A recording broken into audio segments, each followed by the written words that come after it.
Welcome back to the channel, guys. You're watching APK Collectibles. We just got back from Chicago. I was there for the weekend for the Giant game. We're supposed to fly back Monday. They canceled our flights. We got stuck in the airport for 2 days. Hopefully, the government can figure this crap out. Kind of threw my whole week off. I was supposed to travel for work as well. Don't even want to do that now. And it really threw my whole week off with the routine I had going with this. But I do want to get some content out there. I do want to give you guys an update on what's going on. And then next week, we'll try to get back into routine with our 2 videos a week. So we purchased these from our local contact in the area, Prismatic Evolutions booster bundles. I picked up 20 of them at $50 each. Now, there was a massive reprint on these. Okay, they were at Target, they were at GameStop, they were everywhere. And it just goes to show you that Pokemon will continue to print this. It'll probably be printed into next year, at least for 2 to 3 years. 151 bundles are still coming out. So you will have time to pick this stuff up. Hopefully it drops a little bit. Prismatic has been a problem for the community. Everybody wants it. Everybody wants those God packs. And the supply and demand is going to make this set valuable because the hit rates are so bad. So there should be less of those evolutions, less of those hits in the future for people to collect, which will, in the long run, bring the value up. However, it is not a fun set to open. I've opened, I think, at least 100 packs, and I pulled one evolution. And, it's just not fun to lose money like that and not enjoy the hobby. So for this set specifically, if you're going to buy 4 of these and you're looking for an evolution, you should probably just buy the cards you want. The Umbreon is obviously the most expensive, followed by the Sylveon, which I think is like in the $300 to $400 range. The other evolutions are pretty affordable. If you're going to buy 4 of these to open, you might just want to buy one Glaceon or one Vaporeon for money purposes, right?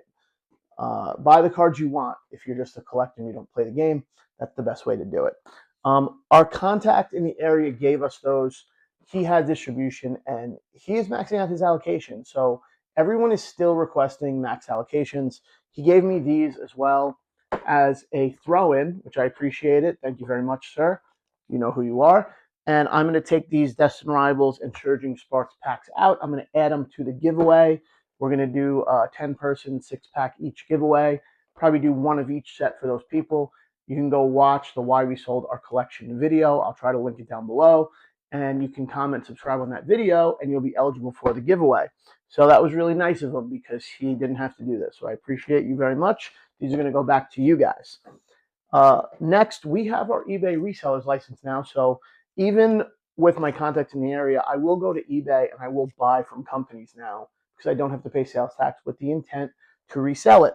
So I bought this as a test.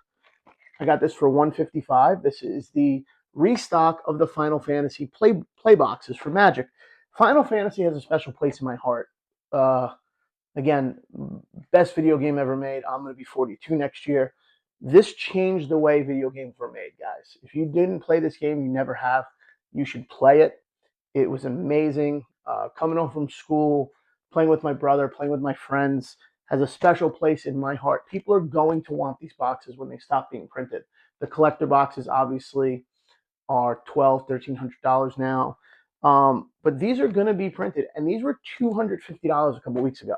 So if I can buy them for $155, $150, sell them as I vend for $170, $175, we'll see how that goes. Or I can just put them away for inventory down the line. But this is something that I know will sell down the road, and that's kind of, if I'm going to spend the money on something, I want to have something that will sell down the road. So that's kind of what I'm doing. We're not going to be dealing as much with the people in the neighborhood anymore, because if they have something and they want cash, I want everything to go through the business, to document everything, to pay my taxes, to show the distributors that everything is being done legitimately and that everything is coming in and that I can move product. A part of that is networking with all the vendors in New Jersey. And I've made such great connections with them. And I pretty much explained to them that I'm trying to get distribution. A lot of them deal with PSA slabs and other things. But if I can get distribution and I need to move product, I have all these vendors that I can offload product to.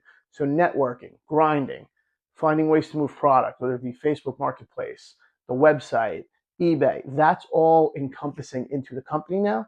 And it's all going to be documented in one place. That's where I want it.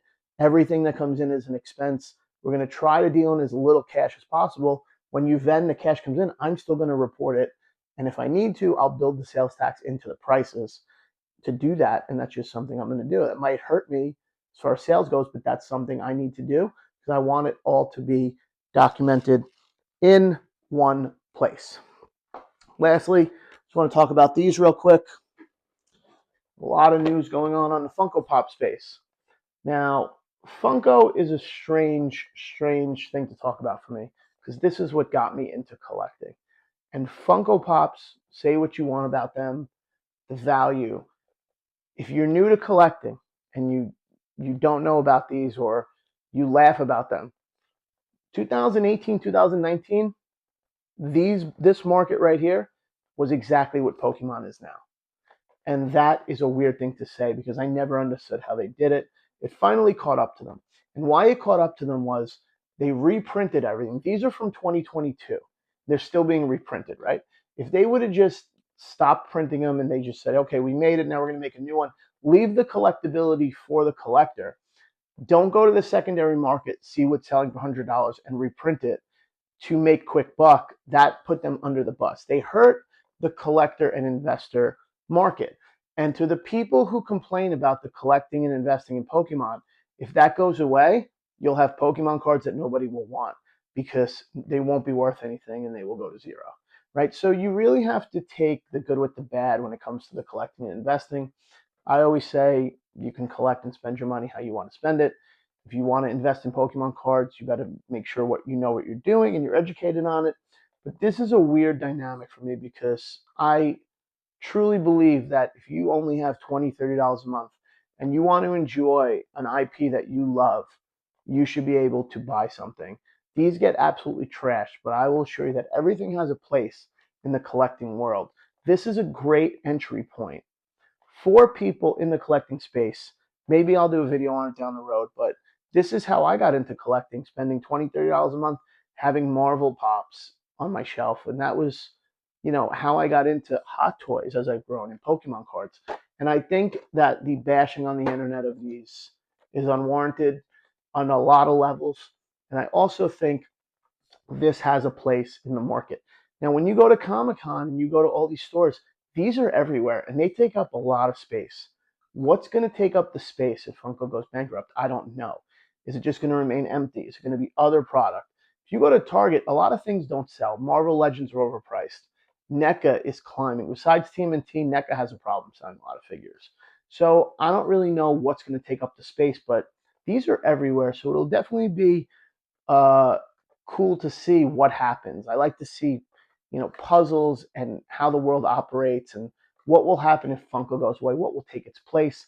I do know there's a company called Thrilljoy, which is the old Funko owner, which is a little bit smaller and similar to these, vinyl figures.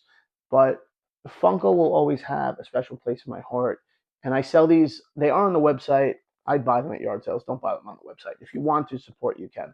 But these move when I vend. These move pretty well. I usually sell like 3 or 4 of these, for $15 each. Kids love Charizard, Umbreon, Gengar. So again, it's great for a kid who can't afford $1,000 slab to be able to buy this product and put it on their shelf.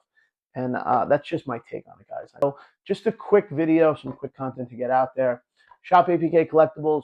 I will see you next week if we try to get into a more routine because I will be traveling for work. And we will reveal the winners of those giveaways, and they will start in December. What I'm going to do is I'm going to announce the winners, and then I'm going to make one video. I'm going to open all the cards, and I'm going to have them set to go maybe like twice a week, every Tuesday, Thursday. And once they run that weekend, I will ship out the product to the winners. So shopapkcollectibles.com. I apologize. I got a little thrown off this week, but I'll see you guys next week, and I'll see you in the next video.